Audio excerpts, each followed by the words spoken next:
ਵਾਹਿਗੁਰੂ ਜੀ ਕਾ ਖਾਲਸਾ ਵਾਹਿਗੁਰੂ ਜੀ ਕੀ ਫਤਿਹ। ਗੁਰੂ ਪਿਆਰੋ, ਇੱਕ ਬਹੁਤ ਹੀ ਅਹਿਮ ਨੁਕਤਾ ਜਿਹੜਾ ਹੈ ਉਹ ਅੱਜ ਮੈਂ ਆਪ ਜੀ ਦੇ ਨਾਲ ਸਾਂਝੇ ਕਰਨਾ ਹੈ। ਦੇਖੋ, ਰਿਸ਼ਤੇ ਸਾਰੇ ਹੀ ਬੜੇ ਕੀਮਤੀ ਨੇ, ਵਡਮੁੱਲੇ ਨੇ, ਬੜੇ ਪਿਆਰੇ ਨੇ। ਇੱਕ ਰਿਸ਼ਤਾ ਹੈ ਜੋ ਕਿ ਪਤੀ ਔਰ ਪਤਨੀ ਦਾ ਰਿਸ਼ਤਾ ਹੈ, ਅਖੀਰ ਤੱਕ ਨਿਭਣ ਵਾਲਾ ਰਿਸ਼ਤਾ ਹੈ ਔਰ ਬੜਾ ਹੀ ਪਿਆਰਾ ਰਿਸ਼ਤਾ ਹੈ। ਪਰ ਇਸ ਦੇ ਨਾਲ ਬਹੁਤ ਸਾਰੀਆਂ ਦਿੱਕਤਾਂ ਜੁੜੀਆਂ ਹੋਈਆਂ ਨੇ, ਬਹੁਤ ਸਾਰੇ ਲੜਾਈ ਝਗੜੇ ਜੁੜੇ ਹੋਏ ਨੇ। ਔਰ ਅੱਜ ਆਪਾਂ ਇਸੇ ਵਿਸ਼ੇ ਤੇ ਗੱਲ ਕਰਾਂਗੇ ਕਿ ਪਤੀ ਔਰ ਪਤਨੀ ਦੇ ਝਗੜੇ ਦਾ ਮੁੱਖ ਕਾਰਨ ਕੀ ਹੈ। ਗੱਲ ਹਮੇਸ਼ਾ ਦੀ ਤਰ੍ਹਾਂ ਗੁਰੂ ਕੀ ਪਵਿੱਤਰ ਬਾਣੀ ਤੋਂ ਹੀ ਆਰੰਭ ਕਰਾਂਗੇ, ਕਿਉਂਕਿ ਕੋਈ ਵੀ ਐਸੀ ਸਮੱਸਿਆ ਨਹੀਂ ਹੈ ਜੋ ਸਾਡੇ ਜੀਵਨ ਨਾਲ ਸੰਬੰਧਿਤ ਹੋਵੇ ਤੇ ਉਹਦਾ ਹੱਲ ਗੁਰੂ ਕੀ ਪਵਿੱਤਰ ਬਾਣੀ 'ਚ ਨਾ ਹੋਵੇ। ਅਖੀਰ ਵੀ ਗੁਰੂ ਕੀ ਪਵਿੱਤਰ ਬਾਣੀ ਤੇ ਸ਼ੁਰੂਆਤ ਵੀ ਗੁਰੂ ਕੀ ਪਵਿੱਤਰ ਬਾਣੀ। ਇਸ ਤੋਂ ਪਹਿਲਾਂ ਕਿ ਆਪਾਂ ਗੁਰੂ ਕੇ ਪਵਿੱਤਰ ਬਚਨ ਲਈਏ, ਮੈਂ ਦੋ ਕੁ ਕਿਤਾਬਾਂ ਦਾ ਤੁਹਾਡੇ ਨਾਲ ਜ਼ਿਕਰ ਕਰਨਾ ਚਾਹੁੰਦਾ। ਪਹਿਲੀ ਕਿਤਾਬ ਜਿਹੜੀ ਹੈ ਉਹ ਜੌਨ ਰੇ ਦੀ ਲਿਖੀ ਹੋਈ ਕਿਤਾਬ ਹੈ, men are from Mars, women are from Venus. ਇਸ ਕਿਤਾਬ ਦੇ ਅੰਦਰ ਉਹ ਪਤੀ ਪਤਨੀ ਦੇ ਸੰਬੰਧਾਂ ਨੂੰ ਕਿਵੇਂ ਗਹਿਰਾ ਬਣਾਇਆ ਜਾ ਸਕਦਾ ਹੈ, ਕਿਵੇਂ ਸੁਖਾਲਾ ਬਣਾਇਆ ਜਾ ਸਕਦਾ ਹੈ, ਕਿਵੇਂ ਮਿੱਠਾ ਬਣਾਇਆ ਜਾ ਸਕਦਾ ਹੈ, ਇਸ ਬਾਰੇ ਗੱਲ ਕਰਦਾ ਹੈ। ਪੂਰੀ ਦੀ ਪੂਰੀ ਕਿਤਾਬ ਦੇ ਅੰਦਰ ਉਹ ਇਸੇ ਸੰਬੰਧ ਦੀ ਚਰਚਾ ਕਰਦਾ ਹੈ। ਪਰ ਜਿਹੜਾ ਤੱਤ ਸਾਰ ਹੈ ਇਸ ਕਿਤਾਬ ਦਾ, ਮੈਂ ਸਿਰਫ ਉਹੀ ਤੁਹਾਡੇ ਨਾਲ ਸਾਂਝੇ ਕਰਨਾ ਹੈ। ਉਹ ਕਹਿੰਦਾ ਕਿ ਮੰਨ ਲਵੋ ਕਿ ਪੁਰਸ਼ ਜਿਹੜਾ ਹੈ ਉਹ ਮੰਗਲ ਗ੍ਰਹਿ ਦਾ ਵਾਸੀ ਹੈ ਤੇ ਇਸਤਰੀ ਜਿਹੜੀ ਹੈ ਉਹ ਸ਼ੁੱਕਰ ਗ੍ਰਹਿ ਦੀ ਵਾਸੀ ਹੈ। ਇਹ ਦੋਨੋਂ ਆਪਸ 'ਚ ਮਿਲਦੇ ਨੇ ਔਰ ਇਹਨਾਂ ਦੋਨਾਂ ਦਾ ਆਪਸੀ ਪ੍ਰੇਮ ਬਣ ਜਾਂਦਾ ਹੈ, ਗਹਿਰਾ ਸੰਬੰਧ ਬਣ ਜਾਂਦਾ ਹੈ। ਕਿਉਂਕਿ ਹੁਣ ਪੁਰਸ਼ ਜਿਹੜਾ ਹੈ ਮੰਗਲ ਗ੍ਰਹਿ ਤੋਂ ਹੈ, ਇਸੇ ਕਰਕੇ ਉਹਦੀ ਸੋਚਣੀ, ਉਹਦਾ ਵਿਵਹਾਰ, ਉਹਦੀ ਭਾਸ਼ਾ, ਉਹਦਾ ਰਹਿਣ ਸਹਿਣ ਦਾ ਢੰਗ ਅਲੱਗ ਹੈ। ਕਿਉਂਕਿ ਇਸਤਰੀ ਜਿਹੜੀ ਹੈ ਉਹ ਸ਼ੁੱਕਰ ਗ੍ਰਹਿ ਤੋਂ ਹੈ, ਇਸੇ ਕਰਕੇ ਉਹਦਾ ਰਹਿਣ ਸਹਿਣ, ਉਹਦੀ ਵਿਚਾਰਧਾਰਾ, ਉਹਦੀ ਭਾਸ਼ਾ ਜਿਹੜੀ ਹੈ ਉਹ ਮੰਗਲ ਗ੍ਰਹਿ ਤੋਂ ਬਿਲਕੁਲ ਭਿੰਨ ਹੈ।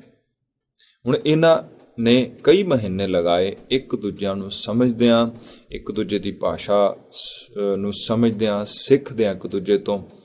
ਔਰ ਇਹਨਾਂ ਨੂੰ ਬਹੁਤ ਹੀ ਚੰਗਾ ਲੱਗਦਾ ਸੀ ਇੱਕ ਦੂਜੇ ਨਾਲ ਰਹਿਣਾ, ਇੱਕ ਦੂਜੇ ਨੂੰ ਸਮਝਣਾ। ਬਹੁਤ ਹੀ ਗਹਿਰਾ ਇਹਨਾਂ 'ਚ ਪ੍ਰੇਮ ਬਣ ਗਿਆ। ਬੜਾ ਹੀ ਸੁਖਾਲਾ ਜੀਵਨ ਜਿਹੜਾ ਹੈ ਦੋਨੋਂ ਜੀ ਰਹੇ ਸੀ। ਪਰ ਅਚਾਨਕ ਕੀ ਹੋਇਆ, ਇੱਕ ਰਾਤ ਤੇ ਸੁੱਤੇ ਔਰ ਜਦੋਂ ਸਵੇਰੇ ਜਾਗੇ ਤੇ ਜਾਗਣ ਦੇ ਨਾਲ ਹੀ ਕੀ ਹੋਇਆ, ਇਹਨਾਂ ਦੋਨਾਂ ਦੀ ਯਾਦ ਸ਼ਕਤੀ ਜਾ ਚੁੱਕੀ ਸੀ। ਇਹ ਭੁੱਲ ਚੁੱਕੇ ਸਨ ਕਿ ਇਹ ਦੋਨੋਂ ਵੱਖ-ਵੱਖ ਗ੍ਰਹਿਾਂ ਦੇ ਵਸਨੀਕ ਨੇ। ਇੱਕ ਮੰਗਲ ਗ੍ਰਹਿ ਦਾ ਵਸਨੀਕ ਹੈ, ਇੱਕ ਸ਼ੁੱਕਰ ਗ੍ਰਹਿ ਦਾ ਵਸਨੀਕ ਹੈ। ਇਹ ਵੀ ਭੁੱਲ ਚੁੱਕੇ ਸੀ ਕਿ ਇਹਨਾਂ ਦੋਨਾਂ ਦਾ ਸੁਭਾਅ, ਇਹਨਾਂ ਦੋਨਾਂ ਦਾ ਵਿਵਹਾਰ, ਇਹਨਾਂ ਦੋਨਾਂ ਦਾ ਰਹਿਣ ਸਹਿਣ, ਇਹਨਾਂ ਦੋਨਾਂ ਦੀ ਭਾਸ਼ਾ ਬੋਲੀ ਵੱਖੋ ਵੱਖਰੀ ਹੈ। ਹੁਣ ਜੈਸੇ ਹੀ ਜਾਗੇ ਤੇ ਇਹਨਾਂ ਦੇ ਅੰਦਰ ਝਗੜਾ ਹੋਣਾ ਸ਼ੁਰੂ ਹੋ ਗਿਆ। ਝਗੜੇ ਦਾ ਮੂਲ ਕਾਰਨ ਕੀ ਸੀ? ਇਹਨਾਂ ਦੋਨਾਂ ਨੇ ਇੱਕ ਦੂਜੇ ਨੂੰ ਆਪਣੇ ਵਰਗਾ ਬਣਾਉਣਾ ਸ਼ੁਰੂ ਕਰ ਦਿੱਤਾ। ਹੁਣ ਪਤੀ ਦਾ ਜ਼ੋਰ ਸੀਗਾ ਕਿ ਉਹ ਪਤਨੀ ਮੇਰੇ ਜੈਸੀ ਬਣ ਜਾਏ ਔਰ ਪਤਨੀ ਦਾ ਜ਼ੋਰ ਸੀਗਾ ਪਤੀ ਮੇਰੇ ਜੈਸਾ ਬਣ ਜਾਏ। ਪਹਿਲਾਂ ਇੱਕ ਦੂਜੇ ਨੂੰ ਜੈਸੇ ਸੀ ਵੈਸੇ ਹੀ ਪ੍ਰਵਾਨ ਕਰਦੇ ਸੀ, ਵੈਸੇ ਹੀ ਕਬੂਲ ਕਰਦੇ ਸੀ। ਪਰ ਹੁਣ ਇਸ ਦੌੜ ਦੇ ਅੰਦਰ ਸ਼ਾਮਲ ਹੋ ਗਏ ਕਿ ਅਸੀਂ ਇੱਕ ਦੂਜੇ ਨੂੰ ਆਪਣੇ ਵਰਗਾ ਬਣਾ ਲਈਏ।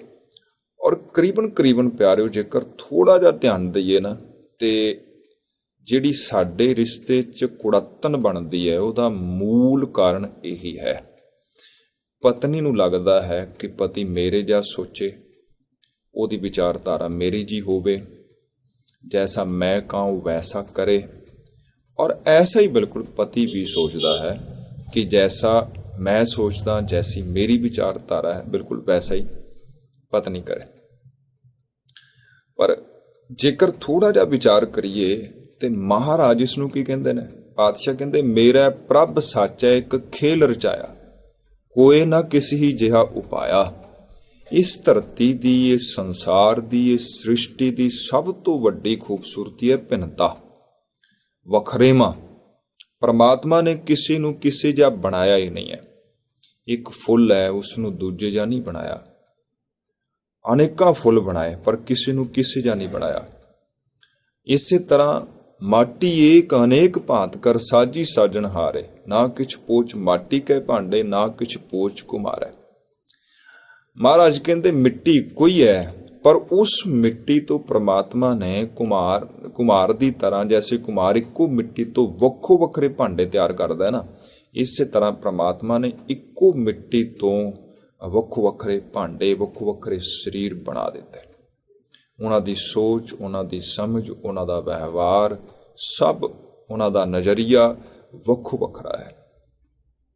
ਹੁਣ ਇਸਤਰੀ ਤੇ ਪੁਰਸ਼ ਦਾ ਜਿਹੜਾ ਵਖਰੇਵਾਂ ਹੈ ਉਹ ਇਹ ਹੈ ਕਿ ਉਹਨਾਂ ਦੇ ਸੋਚਣ ਤੇ ਸਮਝਣ ਦੀ ਜਿਹੜੀ ਪ੍ਰਕਿਰਿਆ ਵੱਖੋ ਵੱਖਰੀ ਹੈ। ਉਹਨਾਂ ਦਾ ਵਿਵਹਾਰ ਵੱਖੋ ਵੱਖਰਾ ਹੈ, ਉਹਨਾਂ ਦੀਆਂ ਭਾਵਨਾਵਾਂ ਵੱਖੋ ਵੱਖਰੀਆਂ ਨੇ, ਉਹਨਾਂ ਦਾ ਨਜ਼ਰੀਆ ਵੱਖੋ ਵੱਖਰਾ ਹੈ। ਔਰ ਆਪਾਂ ਇਸ ਚੀਜ਼ ਨੂੰ ਪ੍ਰਵਾਨ ਕਰਨ ਦੀ ਬਜਾਏ ਇਸ ਗੱਲ ਵੱਲ ਬਹੁਤਾ ਧਿਆਨ ਦਿੰਦੇ ਹਾਂ ਕਿ ਅਸੀਂ ਇੱਕ ਦੂਜੇ ਵਰਗੇ ਬਣ ਜਾਈਏ, ਪਰ ਇਹ ਕੁਦਰਤ ਨੂੰ ਹੀ ਮਨਜ਼ੂਰ ਨਹੀਂ ਹੈਗਾ। ਹੁਣ ਇਸੇ ਚੀਜ਼ ਤੋਂ ਫਿਰ ਸਾਡੇ ਅੰਦਰ ਝਗੜਾ ਪੈਦਾ ਹੁੰਦਾ ਹੈ, ਲੜਾਈ ਪੈਦਾ ਹੁੰਦੀ ਹੈ। ਅਗਰ ਆਪਾਂ ਇੱਕ ਦੂਜੇ ਨੂੰ ਜੈਸੇ ਹਾਂ ਵੈਸੇ ਪ੍ਰਵਾਨ ਕਰ ਲਈਏ, ਦੇਖੋ ਪ੍ਰੇਮ ਦਾ ਅਰਥ ਕੀ ਹੁੰਦਾ ਹੈ ਕਿ ਮੈਨੂੰ ਤੇਰੀਆਂ ਸਾਰੀਆਂ ਖੂਬੀਆਂ ਪ੍ਰਵਾਨ ਨੇ, ਪਰ ਇਹਦੇ ਨਾਲ ਹਰੇਕ ਬੰਦੇ ਜਿੱਥੇ ਖੂਬੀਆਂ ਹੁੰਦੀਆਂ ਨੇ ਉੱਥੇ ਕੁਝ ਨਾ ਕੁਝ ਕਮੀਆਂ ਵੀ ਹੁੰਦੀਆਂ ਨੇ। ਤਾਂ ਜਿੱਥੇ ਮੈਨੂੰ ਖੂਬੀਆਂ ਪ੍ਰਵਾਨ ਨੇ ਉੱਥੇ ਮੈਨੂੰ ਕਮੀਆਂ ਵੀ ਪ੍ਰਵਾਨ ਨੇ। ਤੇ ਜਦੋਂ ਆਪਾਂ ਪ੍ਰਵਾਨ ਕਰਨਾ ਸਿੱਖ ਲੈਂਦੇ ਹਾਂ, ਕਬੂਲ ਕਰਨਾ ਸਿੱਖ ਲੈਂਦੇ ਹਾਂ, ਜੈਸਾ ਦੂਜੇ ਦਾ ਸੁਭਾਅ ਹੈ ਉਸ ਸੁਭਾਅ ਨੂੰ ਥੋੜ੍ਹਾ ਜਿਹਾ ਆਪਾਂ ਕਬੂਲ ਕਰ ਲੈਂਦੇ ਹਾਂ ਤੇ ਬੜਾ ਸੁਖਾਲਾ ਹੋ ਜਾਂਦਾ ਹੈ ਜੀਵਨ। ਹੁਣ ਜਿਹੜੀ ਦੂਜੀ ਕਿਤਾਬ ਹੈ ਉਹ ਹੈ ਡਾਕਟਰ ਅਜਾਇਬ ਸਿੰਘ ਦੀ ਲਿਖੀ ਹੋਈ, ਜਿਸ ਦਾ ਨਾਮ ਹੈ ਮਾਨਸਿਕ ਉਲਝਣਾ ਅਤੇ ਸੁਝਾਅ। ਉਹ ਕਹਿੰਦਾ ਹੈ ਕਿ ਮਨੋਵਿਗਿਆਨਿਕ ਇਹ ਗੱਲ ਕਹਿੰਦੇ ਨੇ ਕਿ ਵਿਆਹ ਤੋਂ ਬਾਅਦ ਪਤੀ ਔਰ ਪਤਨੀ ਇੱਕ ਦੂਜੇ ਦੇ ਬੜੇ ਕਰੀਬੀ ਦੁਸ਼ਮਣ ਹੋ ਜਾਂਦੇ ਨੇ। ਹੁਣ ਇਹ ਗੱਲ ਗਹਿਰੇ 'ਚ ਸਮਝੀਏ ਤੇ ਸੱਚ ਨਹੀਂ ਹੈ, ਪਰ ਇਹ ਸੱਚ ਦੇ ਬਹੁਤ ਨੇੜੇ ਹੈ। ਪਤੀ ਪਤਨੀ ਛੋਟੀ ਛੋਟੀ ਗੱਲ, ਛੋਟੀਆਂ ਛੋਟੀਆਂ ਗੱਲਾਂ, ਕੋਈ ਵੀ ਗੱਲ ਆਰੰਭ ਕਰਦੇ ਨੇ, ਐਸੀਆਂ ਸਥਿਤੀਆਂ ਪ੍ਰਸਥਿਤੀਆਂ ਬਣ ਜਾਂਦੀਆਂ ਨੇ ਕਿ ਜਿਹੜੀ ਗੱਲ ਸ਼ੁਰੂ ਹੋਈ ਹੈ ਉਹ ਪਤਾ ਹੀ ਨਹੀਂ ਲੱਗਦਾ ਕਿ ਕਦੋਂ ਝਗੜੇ ਦੇ ਅੰਦਰ ਬਦਲ ਜਾਣੀ ਹੈ। ਸਵੇਰ ਤੋਂ ਸ਼ਾਮ ਤੱਕ ਛੋਟੀਆਂ ਛੋਟੀਆਂ ਗੱਲਾਂ ਤੇ ਮਾੜੀਆਂ ਮਾੜੀਆਂ ਗੱਲਾਂ ਤੇ ਗੱਲ ਸ਼ੁਰੂ ਕਰਦੇ ਨੇ, ਪਰ ਅਖੀਰ ਝਗੜੇ ਤੇ ਜਾ ਕੇ ਗੱਲ ਮੁੱਕਦੀ ਹੈ। ਕਿਉਂਕਿ ਉਹ ਇੱਕ ਦੂਜੇ ਨੂੰ ਸਮਝਣ ਦਾ ਮੌਕਾ ਨਹੀਂ ਦਿੰਦੇ। ਕਿਉਂਕਿ ਉਹ ਇੱਕ ਦੂਜੇ ਨੂੰ ਸਮਝਣ ਦਾ ਯਤਨ ਨਹੀਂ ਕਰਦੇ। ਉਹ ਫਿਰ ਕਹਿੰਦਾ ਹੈ ਕਿ ਇਹ ਝਗੜਾ ਪਤੀ ਔਰ ਪਤਨੀ ਦਾ ਨਹੀਂ ਹੈ, ਕਹਿੰਦਾ ਇਹ ਝਗੜਾ ਹੈ ਦਿਲ ਤੇ ਦਿਮਾਗ ਦਾ। ਕਹਿੰਦਾ ਜਿਹੜਾ ਪਤੀ ਹੈ ਉਹ ਬਹੁਤਾ ਕੰਮ ਜਿਹੜਾ ਹੈ ਉਹ ਦਿਮਾਗ ਤੋਂ ਲੈਂਦਾ ਹੈ, ਪਤਨੀ ਜਿਹੜੀ ਹੈ ਉਹ ਬਹੁਤਾ ਕੰਮ ਲੈਂਦੀ ਹੈ ਕੋਮਲ ਹਿਰਦੇ ਤੋਂ। ਹੁਣ ਇੱਕ ਪਾਸੇ ਸੁਜਾਨ ਦਿਮਾਗ ਹੈ, ਇੱਕ ਪਾਸੇ ਕੋਮਲ ਹਿਰਦਾ ਹੈ। ਹੁਣ ਜਦੋਂ ਇਹ ਦੋਨੋਂ ਆਪਸ 'ਚ ਟਕਰਾਉਂਦੇ ਨੇ ਤੇ ਇਹਨਾਂ 'ਚ ਉਲਝਣ ਪੈਦਾ ਹੁੰਦੀ ਹੈ, ਝਗੜਾ ਪੈਦਾ ਹੁੰਦਾ ਹੈ, ਲੜਾਈ ਪੈਦਾ ਹੋ ਜਾਂਦੀ ਹੈ। ਇੱਥੇ ਮੈਂ ਇੱਕ ਘਟਨਾ ਦਾ ਜ਼ਿਕਰ ਤੁਹਾਡੇ ਨਾਲ ਸਾਂਝੇ ਕਰਨਾ ਚਾਹਾਂਗਾ, ਐਲਬਰਟ ਆਇਨਸਟਾਈਨ ਅਤੇ ਉਹਨਾਂ ਦੀ ਪਤਨੀ। ਹੁਣ ਐਲਬਰਟ ਆਇਨਸਟਾਈਨ ਜੋ ਹੈ ਉਹ ਮਹਾਨ ਭੌਤਿਕੀ ਵਿਗਿਆਨੀ ਹੈ ਔਰ ਉਹਨਾਂ ਦੀ ਪਤਨੀ ਇੱਕ ਕਵਿੱਤਰੀ ਹੈ ਔਰ ਕਵਿਤਾਵਾਂ ਲਿਖਦੀ ਹੈ। ਹੁਣ ਕਹਿੰਦੇ ਕਿ ਇੱਕ ਸ਼ਾਮ ਉਹ ਦੋਨੋਂ ਆਪਣੇ ਘਰ ਦੀ ਛੱਤ ਤੇ ਬੈਠੇ ਹੋਏ ਸੀਗੇ ਔਰ ਪਤਨੀ ਨੇ ਆਪਣੇ ਪਤੀ ਨੂੰ ਬਾਬ ਆਇਨਸਟਾਈਨ ਨੂੰ ਕਿਹਾ ਕਿ ਮੈਂ ਇੱਕ ਕਵਿਤਾ ਤੁਹਾਨੂੰ ਸੁਣਾਉਣਾ ਚਾਹੁੰਦੀ ਹਾਂ। ਉਸਨੇ ਕਵਿਤਾ ਸੁਣਾਈ ਔਰ ਆਇਨਸਟਾਈਨ ਜਿਹੜਾ ਹੈ ਉਹ ਬੜਾ ਹੈਰਾਨ ਹੋ ਕੇ ਉਹਦੇ ਚਿਹਰੇ ਵੱਲ ਦੇਖਦਾ ਹੈ ਔਰ ਦੇਖਦਾ ਰਹਿੰਦਾ ਹੈ। ਜਦੋਂ ਕਵਿਤਾ ਪੂਰੀ ਕਰ ਲੈਂਦੀ ਹੈ ਤੇ ਉਹ ਕਹਿੰਦੀ ਤੁਹਾਨੂੰ ਕਵਿਤਾ ਕੈਸੀ ਲੱਗੀ ਹੈ। ਆਇਨਸਟਾਈਨ ਕਹਿੰਦਾ ਹੈ ਕਿ ਮੈਂ ਤੇ ਤੂੰ ਬੜੀ ਸਿਆਣੀ ਤੇ ਸੂਝਵਾਨ ਸਮਝਦਾ ਸੀ, ਪਰ ਤੂੰ ਤੇ ਮਾਂ ਮੂਰਖ ਹੈ। ਤੂੰ ਚੰਦਰਮਾ ਦੀ ਗੱਲ ਕੀਤੀ ਹੈ ਔਰ ਚੰਦਰਮਾ ਨੂੰ ਆਪਣੇ ਪ੍ਰੇਮੀ ਦੇ ਨਾਲ ਤੁਲਨਾ ਕੀਤੀ ਹੈ। ਤੂੰ ਕਹਿ ਕਿ ਚੰਦਰਮਾ ਬੜਾ ਖੂਬਸੂਰਤ ਹੈ, ਬੜਾ ਸੁੰਦਰ ਹੈ, ਬੜਾ ਸੋਹਣਾ ਹੈ, ਬੜਾ ਸੁਹੱਪਣ ਹੈ, ਉਹਦੇ 'ਚ ਕਾਹਦਾ ਸੁਪਨ ਹੈ, ਕਾਹਦੀ ਸੁੰਦਰਤਾ ਹੈ।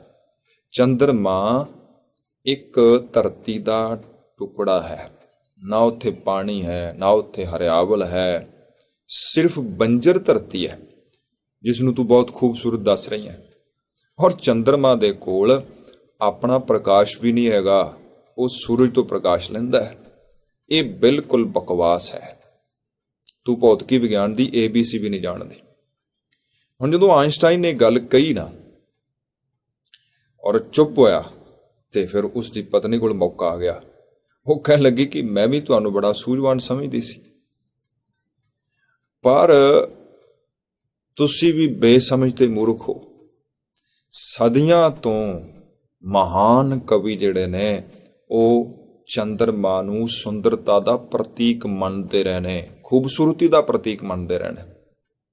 ਔਰ ਉਹ ਚੰਦਰਮਾ ਦਾ ਜਸ ਤੇ ਵਡਿਆਈ ਤੇ ਉਹਦੀ ਖੂਬਸੂਰਤੀ ਦਾ ਉਲੇਖ ਕਰਦੇ ਰਹੇ ਨੇ। ਮੈਂ ਨਹੀਂ ਕਹਿ ਰਹੀ, ਸ਼ੁਰੂ ਤੋਂ ਹੀ। ਔਰ ਚੰਦਰਮਾ ਦੇ ਅੰਦਰ ਇੱਕ ਖਿੱਚ ਹੈ, ਔਰ ਚੰਦਰਮਾ ਦੇ ਅੰਦਰ ਇੱਕ ਖਿੱਚ ਹੈ ਜੋ ਬੰਦੇ ਨੂੰ ਤਰਕ ਤੋਂ ਅੱਗੇ ਲੈ ਜਾਂਦੀ ਹੈ। ਔਰ ਇਤਨੀ ਖਿੱਚ ਹੈ ਕਿ ਜਦੋਂ ਚੰਦਰਮਾ ਪੂਰਾ ਹੁੰਦਾ ਹੈ, ਉਹ ਸਾਗਰ ਦੀਆਂ ਲਹਿਰਾਂ ਨੂੰ ਵੀ ਆਪਣੇ ਵੱਲ ਖਿੱਚ ਲੈਂਦਾ ਹੈ। ਪਰ ਤੁਸੀਂ ਇਸ ਗੱਲ ਨੂੰ ਕਿੱਥੇ ਸਮਝਦੇ ਹੋ?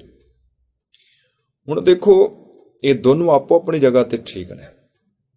ਆਇਨਸਟਾਈਨ ਆਪਣੀ ਜਗ੍ਹਾ ਤੇ ਠੀਕ ਹੈ, ਕਿਉਂਕਿ ਉਹ ਜਿਸ ਚੀਜ਼ ਦਾ ਮਾਹਿਰ ਹੈ, ਜਿਸ ਚੀਜ਼ ਦਾ ਜਾਣਕਾਰ ਹੈ, ਉਸੇ ਹਿਸਾਬ ਦੇ ਨਾਲ ਉਹ ਆਪਣੀ ਪਤਨੀ ਨੂੰ ਲੈ ਰਿਹਾ ਹੈ। ਔਰ ਉਸਦੀ ਪਤਨੀ ਵੀ ਠੀਕ ਹੈ, ਉਹ ਕਵਿਤਰੀ ਹੈ, ਉਹਦਾ ਹਿਰਦਾ ਜਿਹੜਾ ਹੈ ਉਹ ਕਮੀਆਂ ਵਾਲਾ ਹੈ। ਉਹ ਆਪਣੇ ਹਿਸਾਬ ਦੇ ਨਾਲ ਆਇਨਸਟਾਈਨ ਨੂੰ ਲੈ ਰਹੀ ਹੈ। ਦੋਨੋਂ ਠੀਕ ਨੇ, ਪਰ ਜਦੋਂ ਉਹ ਦੋਨੋਂ ਇਹ ਚਾਹੁੰਦੇ ਨੇ ਕਿ ਜਿਸ ਤਲ ਤੇ ਮੈਂ ਸੋਚਦਾ ਹਾਂ, ਜਿਸ ਤਲ ਤੇ ਮੈਂ ਸਮਝਦਾ, ਉਸੇ ਤਲ ਤੇ ਇਹ ਵੀ ਸਮਝੇ, ਤਾਂ ਉੱਥੇ ਦਿੱਕਤ ਆ ਜਾਂਦੀ ਹੈ। ਮਹਾਰਾਜ ਕਹਿੰਦੇ, ਮੇਰਾ ਪ੍ਰਭ ਸਾਚੇ ਇੱਕ ਖੇਲ ਰਚਾਇਆ, ਕੋਈ ਨਾ ਕਿਸੇ ਹੀ ਜਿਹਾ ਉਪਾਇਆ। ਆਪਾਂ ਇਹ ਯਤਨ ਕਰਨਾ ਛੱਡ ਦਈਏ ਕਿ ਦੂਜਾ ਮੇਰੇ ਵਰਗਾ ਬਣ ਜਾਏ। ਸਾਡੀ ਕੋਸ਼ਿਸ਼ ਹੋਣੀ ਚਾਹੀਦੀ ਹੈ ਦੂਜਾ ਜਿਹੜਾ ਹੈ ਉਹਨੂੰ ਸਮਝੀਏ ਔਰ ਉਸ ਨੂੰ ਪ੍ਰਵਾਨ ਕਰੀਏ, ਉਸ ਨੂੰ ਕਬੂਲ ਕਰੀਏ। ਮਹਾਰਾਜ ਜੀ ਕਹਿੰਦੇ, ਤਨ ਪਿਰ ਇਹ ਨਾ ਆਖੀਨ, ਬਹਿਨ ਇਕੱਠੇ ਹੋਏ, ਏਕ ਜੋਤ ਦੋਇ ਮੂਰਤੀ, ਧਨ ਪਿਰ ਕਈਐ ਸੋਏ। ਕਹਿੰਦੇ ਪਤੀ ਔਰ ਪਤਨੀ ਇਹ ਨਹੀਂ ਕਿ ਇਕੱਠੇ ਹੋ ਕੇ ਬੈਠਦੇ ਨੇ, ਬਲਕਿ ਪਤੀ ਔਰ ਪਤਨੀ ਉਹ ਨੇ ਜਿਨ੍ਹਾਂ ਦੀ ਜੋਤ ਇੱਕ ਹੈ। ਹੁਣ ਇਹ 'ਚ ਥੋੜ੍ਹਾ ਜਿਹਾ ਸਮਝਣ ਦਾ ਯਤਨ ਕਰਨਾ ਹੈ। ਜੋਤ ਇੱਕ ਹੈ ਦਾ ਅਰਥ ਇਹ ਨਹੀਂ ਕਿ ਉਹਨਾਂ ਦੀ ਵਿਚਾਰਧਾਰਾ ਇੱਕ ਹੈ, ਕਿਉਂਕਿ ਕਿਸੇ ਦੀ ਵੀ ਵਿਚਾਰਧਾਰਾ ਇੱਕ ਨਹੀਂ ਹੈ। ਇੱਥੇ ਮਹਾਰਾਜ ਜੀ ਸਾਡੇ ਤੇ ਕਿਰਪਾ ਕਰਦੇ ਨੇ ਕਿ ਅਸਲ ਪਤੀ ਪਤਨੀ ਉਹ ਨੇ ਜਿਨ੍ਹਾਂ ਨੇ ਆਪਣੇ ਅੰਦਰ ਉਸ ਇੱਕ ਅਕਾਲ ਪੁਰਖ ਨੂੰ ਦੇਖਿਆ ਹੈ, ਜਿਹਨੂੰ ਮਹਾਰਾਜ ਕਹਿੰਦੇ ਸਭ ਮੈਂ ਜੋਤ ਜੋਤ ਹੈ ਸੋਏ, ਤਿਸ ਦਾ ਚਾਨਣ ਸਭ ਮੈਂ ਚਾਨਣ ਹੋਏ। ਅੰਦਰ ਇੱਕ ਆ, ਜਿਵੇਂ ਮਹਾਰਾਜ ਕਹਿੰਦੇ ਸਾਰਿਆਂ ਦੇ ਅੰਦਰ ਸਭੈ ਘਟ ਰਾਮ ਬੋਲੇ, ਰਾਮਾ ਬੋਲੇ, ਰਾਮ ਬਿਨਾ ਕੋ ਬੋਲੇ ਰਹੇ। ਪਰ ਬਾਹਰੀ ਤੌਰ ਤੇ ਸਾਡਾ ਸਮਝਣਾ, ਸਾਡਾ ਸੋਚਣਾ, ਅਗਰ ਆਪਾਂ ਦੂਜੇ ਨੂੰ ਪ੍ਰਵਾਨ ਕਰ ਲੈਂਦੇ ਹਾਂ ਤੇ ਫਿਰ ਅਸਲ 'ਚ ਪਤੀ ਔਰ ਪਤਨੀ ਹਾਂ। ਪਰ ਜੇਕਰ ਆਪਾਂ ਇੱਕ ਦੂਜੇ ਨੂੰ ਆਪਣੇ ਵਰਗਾ ਬਣਾਉਣਾ ਲੋਚਦੇ ਰਹਿੰਦੇ ਹਾਂ ਤੇ ਫਿਰ ਪਿਆਰੇ ਹੋਏ ਝਗੜਾ ਖਤਮ ਹੋਣ ਵਾਲਾ ਨਹੀਂ ਹੈ। ਸਾਨੂੰ ਇੱਕ ਦੂਜੇ ਨੂੰ ਆਪਣੇ ਵਰਗਾ ਬਣਾਉਣ ਦੀ ਬਜਾਏ ਇੱਕ ਦੂਜੇ ਨੂੰ ਸਮਝਣ ਦਾ ਯਤਨ ਕਰਨਾ ਚਾਹੀਦਾ ਹੈ ਔਰ ਇੱਕ ਦੂਜੇ ਨੂੰ ਸਮਝਣ ਦਾ ਮੌਕਾ ਦੇਣਾ ਚਾਹੀਦਾ ਹੈ। ਆਪਣੀ ਗੱਲ ਰੱਖਣੀ ਚਾਹੀਦੀ ਹੈ ਤੇ ਦੂਜੇ ਨੂੰ ਵੀ ਮੌਕਾ ਦੇਣਾ ਚਾਹੀਦਾ ਹੈ ਰੱਖਣ ਦਾ। ਪਰ ਇਹ ਯਤਨ ਸਾਡਾ ਕਤਈ ਵੀ ਨਹੀਂ ਹੋਣਾ ਕਿ ਅਸੀਂ ਇੱਕ ਦੂਜੇ ਵਰਗੇ ਬਣ ਜਾਈਏ, ਬਲਕਿ ਇਹ ਯਤਨ ਹੋਣਾ ਚਾਹੀਦਾ ਹੈ ਕਿ ਅਸੀਂ ਜੈਸੇ ਹਾਂ ਇੱਕ ਦੂਜੇ ਨੂੰ ਪ੍ਰਵਾਨ ਕਰੀਏ, ਕਬੂਲ ਕਰੀਏ। ਔਰ ਇਹੀ ਹੈ ਏਕ ਜੋਤ ਤੋਇ ਮੂਰਤੀ, ਧਨ ਪਿਰ ਕਈਐ ਸੋਏ। ਸੋ ਮੈਨੂੰ ਉਮੀਦ ਹੈ ਕਿ ਇਹਦੇ 'ਚੋਂ ਆਪ ਜੀ ਨੂੰ ਬਹੁਤ ਕੁਝ ਸਿੱਖਣ ਨੂੰ ਮਿਲਿਆ ਹੋਵੇਗਾ। ਅਗਰ ਤੁਸੀਂ ਸਾਰੀ ਵੀਡੀਓ ਸੁਣ ਲਈ ਹੈ ਤੇ ਫਿਰ ਜ਼ਰੂਰ ਮੈਂ ਕਹਾਂਗਾ ਕਿ ਤੁਸੀਂ ਇਸ ਨੂੰ ਸ਼ੇਅਰ ਕਰ ਸਕਦੇ ਹੋ ਅੱਗੇ। ਵਾਹਿਗੁਰੂ ਜੀ ਕਾ ਖਾਲਸਾ, ਵਾਹਿਗੁਰੂ ਜੀ ਕੀ ਫਤਿਹ।